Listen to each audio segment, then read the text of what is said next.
అబ్రహాముతో ప్రభు అంటున్నాడు, పిలిచాడు ఆయనే, ఏర్పాటు చేసుకున్నాడు ఆయనే, ఆశీర్వదిస్తానని చెప్పాడు ఆయనే.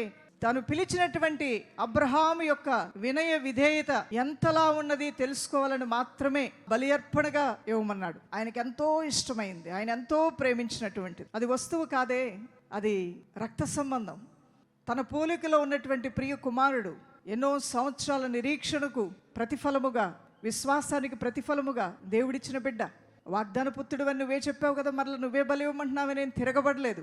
తిరుగుబాటు చేయడానికి అవకాశం ఉన్నా, తప్పించుకోవడానికి అవకాశం ఉన్నా, సాకు చెప్పేసి దేవుని పిలుపులోంచి, ఏర్పాట్లోంచి వెనకకు పారిపోవటానికి అవకాశం ఉన్నా, తనకంటూ ఒక స్వచిత్తము, సొంత ఇష్టము, సొంత మనస్సు ఉన్నా, వాటన్నిటినీ ఒక పక్కన పెట్టి దైవ చిత్తానికి లోబడిన అబ్రహామును దేవుడు ఆకాశ నక్షత్రముల వలె ఆయన సంతానాన్ని దేవుడు దీవించాడు.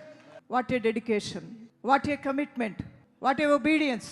ఎంత గొప్ప అద్భుతమైన సమర్పణ, ఎంత గొప్ప అద్భుతమైన విధేయత.